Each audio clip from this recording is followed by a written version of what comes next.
তারেক রহমান দেশে ফেরার পর যেই কথাটা নিয়ে সবচেয়ে বেশি আলোচনা হয়েছিল সেটা হচ্ছে তারেক রহমান বলেছিলেন আই হ্যাভ এ প্ল্যান। আর এইবার হাসনাত আব্দুল্লাহ তারেক রহমানকেই প্রশ্ন করে বসলেন, এটাই কি আপনাদের প্ল্যানের অংশ? আসলে কেন হাসনাত আব্দুল্লাহ এমনটা বলেছেন চলুন আপনাদেরকে বিস্তারিত বলি। সম্প্রতি ঢাকা ৮ আসনে এনসিপির সংসদ সদস্য পদপ্রার্থী নাসির উদ্দিন পাটোয়ারির উপর ডিম নিক্ষেপ করা হয় তার নির্বাচনী প্রচারণায়। আর নাসির উদ্দিন পাটোয়ারি তথা এনসিপির দাবি এমন কাজটি করেছে ছাত্রদল। আর এই প্রসঙ্গে বিএনপিকে টার্গেট করে নিজের ফেসবুক পেজে একটা কড়া স্ট্যাটাস দিয়েছেন হাসনাত আব্দুল্লাহ। তিনি লিখেন, আমার ভাই নাসির উদ্দিন পাটোয়ারির উপর হাবিবুল্লাহ বাহার কলেজের সামনে হামলা করেছে ছাত্রদল।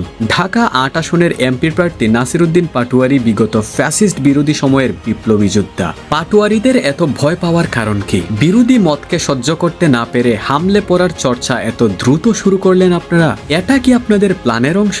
ওই যে তারেক রহমান বলেছিলেন we have a plan, Hasnat সেই কথার খুঁচাটা এই জায়গায় দিলেন। তারপর হাসনাত আব্দুল্লাহ লিখেন, ঢাকা ৮ আসনের ভোটারগণ এবার আপনারা সিদ্ধান্ত নেবেন ফ্যাসিস্ট হাসিনার আমলে শত কোটি টাকা বানানো নেতাকর্মীদের রক্তের উপর বসে আতাতু ব্যবসা টিকিয়ে রাখা ব্যক্তিদের ভোট দিয়ে সংসদে পাঠাবেন কিনা। যারা একজন এমপি প্রার্থীর উপর সহিংস আচরণ করতে পারে না তারা কিভাবে জনগণের হকের প্রতি ইনসাফ করবে? প্রিয় দেশবাসী, গুন্ডা ভান্ডার অভিভাবকদের হাতে, লুঠেরা মাফিয়ারদের হাতে আপনাদের ভবিষ্যৎকে তুলে দিয়েন না। নিজের অধিকার ও নিজেদের নিরাপত্তা রক্ষায় সচেষ্ট হন। তবে প্রিয় দর্শক, নাসির উদ্দিন পাটোয়ারিও কিন্তু একটু বেশি করে ফেলেন। তাছাড়া প্রিয় দর্শক, এই বিষয় নিয়ে আপনার যদি কিছু বলার থাকে অবশ্যই কমেন্টে জানাবেন।